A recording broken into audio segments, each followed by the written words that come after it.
Je suis bannie de Tinder depuis 5 ans. Ça fait été. La 9. J'adore ta... Merci. Forcer comme ça pour me dire ça, faire genre tu vois je t'écoute pas, je ne m'intéresse pas. Pire endroit où on m'a emmené en date, j'ai des anecdotes plutôt sombres, mais on va commencer soft. En 5e position, nous avons le cinéma. Avec combien d'hommes t'as couché dans ta vie? Avec combien d'hommes t'as couché dans ta vie? Alors moi j'ai une règle très simple. Les gars, j'ai une question pour vous. Pourquoi vous n'osez plus venir nous aborder dans la rue? Les filles qui font 50-50 avec leur mec, je sais pas comment vous faites. Parce qu'honnêtement, mon mec, il me dirait au resto, on partage l'addition. Ouais, tu m'invites, mais je perdrais tout respect pour lui. Il faut vraiment m'expliquer en fait les gens qui viennent vous faire des approches et compagnie pour apprendre à vous connaître. Ils sont au taquet et tout, et genre après ils arrêtent. On n'aborde plus du tout, dans la rue en tout cas. Qu'est-ce que t'en penses? C'est nul, c'est mieux d'aborder en vérité. En face à face, je veux dire, je trouve que ça a plus de charme et de spontanéité. Ça fait 5 heures que je suis sur une terrasse d'un bar. J'ai fait exprès de pas prendre de téléphone, de pas prendre de livre, rien. Je bois juste mon coup à boire. J'ai une chaise libre là, vous voyez, elle est dispo quoi. Et j'attends, et en fait, on peut toujours attendre. Il y a personne qui m'aborde, personne parle. Téléchargez les applis de rencontre, je vous en supplie, ne faites pas cette même erreur. C'est une catastrophe. Je vais rester célibataire. Je me retire de la dating life. J'ai tout essayé. Est-ce que t'as déjà dragué un homme? Non. Fierté? Peut-être un peu, mais pas conscient, tu vois. On m'a appris que c'est les hommes qui nous courent derrière, on va pas aller courir derrière un monsieur. Excusez-moi, mais est-ce qu'on peut parler du nouveau fléau des hommes qui n'engagent pas sur les sites de rencontre? Il y a un truc qui me dégoûte, ça me fait grave me remettre en question sur ma vie et tout. Des fois je vois des mecs qui me DM et je me dis mais c'est pas possible. Je me dis comment toi t'as eu le culot de me DM? Si tu me vois, que je suis le genre de meuf que tu ne peux pas avoir, ça sert à rien de venir et dire ouais tes exigences elles sont trop hautes et tout. Si tu peux pas, il y a d'autres femmes là-bas. Moi tu peux pas m'avoir comme ça. C'est pas compliqué, j'ai juste besoin enfin de quelqu'un qui me secoue de derrière chaque jour et qui me dise t'es belle. C'est vraiment pas compliqué. Les filles, ne datez pas des hommes qui sont à fond sur les réseaux sociaux et qui postent des selfies d'eux-mêmes. Depuis 20 ans que j'écoute les confidences de mes patientes, je vois la même scène se répéter, presque comme une épidémie silencieuse. Les femmes attendent, espèrent, s'assoient seules à une terrasse en pensant qu'un homme va enfin oser les aborder. Mais le vide s'installe. Personne ne vient. Et derrière ce silence, il y a une souffrance profonde. Nous vivons une époque paradoxale. Jamais les moyens de communication n'ont été aussi nombreux, mais jamais les rencontres réelles n'ont été aussi rares. Les hommes se retirent, convaincus qu'ils seront rejetés, humiliés ou mal compris. Les femmes, elles, oscillent entre la fierté d'être désirées en ligne et la frustration immense de n'être jamais choisies dans la vraie vie. Ce n'est pas une simple anecdote, c'est un bouleversement anthropologique. En refusant d'oser, les hommes alimentent un climat d'isolement qui rend les femmes amères et les pousse à croire que l'amour est devenu une illusion. En glorifiant l'indépendance à outrance, la société a fini par étouffer la spontanéité du lien. Nous sommes en train de perdre ce qui faisait l'essence même de la rencontre, le courage, l'élan, la fragilité partagée. Voilà la catastrophe de notre temps, une génération qui sait swiper, mais qui ne sait plus aimer.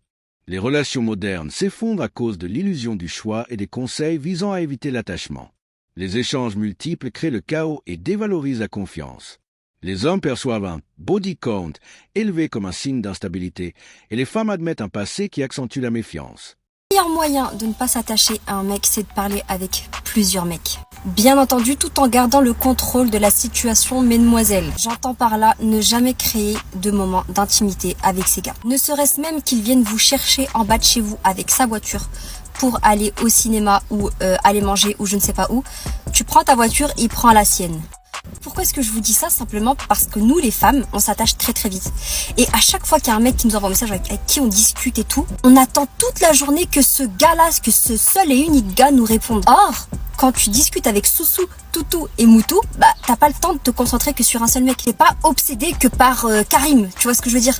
Tu vas parler avec Karim, tu vas parler avec Youssef, tu vas parler avec Amine, tu vas parler avec Yacine, y a pas de problème en fait. Juste un truc, fais attention quand tu vas parler avec eux à ne pas te tromper de prénom. Très très important, je te dis ça parce que ça m'est déjà arrivé. Oh la sauce! Sauf que bon, moi vu que je suis maline, j'ai réussi à, tu vois, faire des tours de passe-passe. Genre au lieu de dire Hakim, tu vois, j'ai dit Karim. Du coup le mec il m'a dit pourquoi tu m'appelles Karim, moi c'est Hakim. J'ai dit ah t'inquiète, en fait c'est juste mon frère, je me suis disputé avec mon frère tout à l'heure. Il m'a cassé la tête et du coup bah, j'ai retenu son prénom. Tu vois, et ça passe crème. Fréquente plusieurs hommes, ne sois intime avec aucun et que le meilleur homme gagne. Margot McQueen, je le sais que ce message peut être reçu de façon controversée, mais j'ai décidé d'être honnête avec vous, mes queens, et de vous dire exactement les choses comme qu'elles sont. Fréquente plusieurs hommes, ne sois intime avec aucun. C'est là que s'applique vraiment mon conseil. Tu n'es intime avec aucun, tu vas coucher avec aucun et que le meilleur homme gagne. La solitude est devenue une pandémie silencieuse. Après 40 ans, sans famille ni enfant, beaucoup de femmes avouent leur souffrance. En ligne, l'attention abonde, mais dans la vraie vie règne le vide. Les hommes, effrayés par les risques et attentes, se replient. Résultat, un fossé grandissant entre les sexes. 4 ans, j'ai pas eu d'enfant et je suis actuellement célibataire. Et je réfléchissais l'autre jour en me disant que quand tu arrives à 40 ans et que tu coches ces cases-là, c'est pas toujours évident de faire face à une certaine solitude qui s'installe malgré toi parce que de fait, tes amis se sont mis en couple, ont eu des enfants, ont fondé leur famille et donc consacrent leur temps à ça. Et c'est tout à fait normal. Et je me disais que c'est une solitude dont on parle pas beaucoup. J'ai presque l'impression des fois qu'elle est un peu tabou, comme si fallait pas trop en parler, il fallait dire moi je gère cette solitude et tout ça. Et même moi, je me retrouve un peu prise dans ce discours des fois, à me dire, à dire à l'autre, non mais moi ça va, j'aime bien ma solitude et tout ça. Et quand bien même c'est vrai, ça n'empêche que inévitablement ce statut d'être seul, sans enfant et sans conjoint ou conjointe amène à se poser une question sur quel virage on a loupé.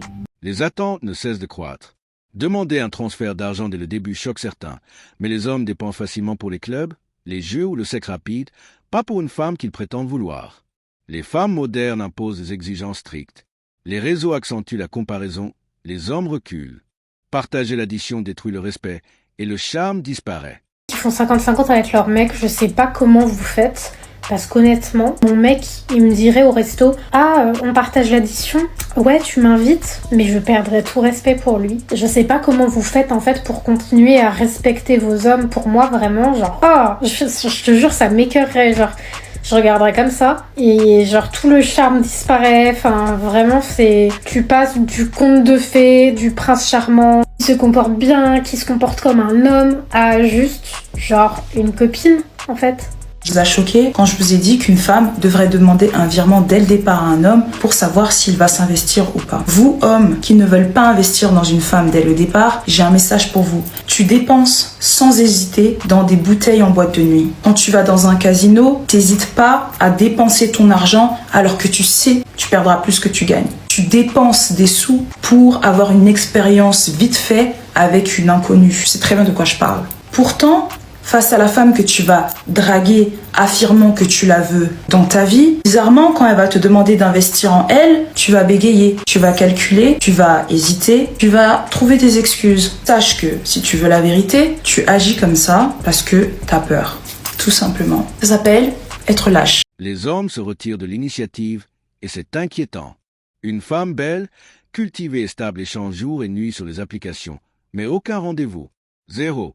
Jadis, un homme abordé au café ou dans la rue. Aujourd'hui, il recule, peur d'être rejeté, mal compris, humilié. Résultat, un vide croissant. Danse. À attendre la 9, à prendre la 9. Merci. Forcer comme ça pour me dire ça, enfin, genre tu vois, je t'écoute pas, je ne m'intéresse pas. Ouh, j'ai envie de retourner de l'engueuler en fait, frère. À quel putain de moment tu voyais que j'étais disponible pour te parler? Genre vraiment pas en fait. Oh. Très bizarre qui est en train de se passer. Et j'ai une théorie pour l'expliquer, mais j'espère de tout mon cœur que je me trompe. Alors si vous avez une meilleure explication, on prend. Voilà ce qui se passe. Je connais une fille qui est sur des applis de rencontres depuis à peu près février. Et depuis le mois de février, elle parle avec plusieurs mecs. La nuit, le jour, ils se racontent toute leur vie, ça se passe très bien. Mais il n'y en a aucun qui a voulu la rencontrer. Aucun. C'est pas une fille qui est laide. Elle est plutôt grande, elle fait 1m75 je pense, plutôt sportive. Elle a la peau caramélisée un peu comme Zoé Kravitz, vous voyez, des cheveux de métis là avec les petites boucles. Elle est plutôt mignonne, elle est intelligente, elle est intéressante, elle est drôle, elle a son appart, son travail, enfin normal quoi. Mais il n'y en a pas un seul qui a voulu la rencontrer depuis le mois de février. Zéro, genre zéro. Alors, pour moi, il y a deux explications possibles. Soit les mecs avec qui elle parle, ils sont déjà avec quelqu'un et en fait ils sont juste sur des applis pour le fun. Ils veulent juste discuter en fait. Ou bien, ils ont matché avec elle, mais au fond, ils sont pas vraiment intéressés. Ils parlent avec elle dans l'attente de mieux. Donc ma théorie, c'est qu'en fait, il n'y a aucun de ces mecs-là qui aime la vitrine. Je sais pas ce qu'elle a mis comme photo ou comme vidéo, mais à mon avis, le problème, il vient de là. Parce que si l'extérieur plaisait, même si la fille, il la trouve bête, même s'il la trouve inintéressante, ne serait-ce que pour ceux qui ont faim et qui ont envie de faire l'activité où on enlève les vêtements, ils essaieraient de la voir. Mais là, il y en a zéro. Comment c'est possible ? La réalité d'aujourd'hui peut sembler dure. Les hommes ont peur de prendre l'initiative, les femmes se sentent de plus en plus seules, et les applications de rencontres deviennent souvent un terrain de déception. Mais derrière cette crise des relations se cache une leçon essentielle. Nous traversons une étape de transition qui ouvre de nouvelles possibilités. La véritable valeur ne réside pas dans l'attente infinie que quelqu'un fasse le premier pas, ni dans la comparaison avec les histoires des autres sur les réseaux sociaux. La vraie force, c'est de savoir préserver sa vulnérabilité et de croire qu'un contact sincère est encore possible. Le monde change, mais les besoins fondamentaux de l'être humain restent les mêmes. Amour, soutien, proximité. Oui, aujourd'hui les rencontres paraissent compliquées, mais ce n'est pas une raison pour abandonner. Au contraire, c'est une chance d'apprendre une nouvelle manière d'être en relation, plus honnête, plus mature, libérée des illusions. Quand nous cessons de jouer des rôles et montrons notre vrai visage, nous créons l'espace pour un lien authentique.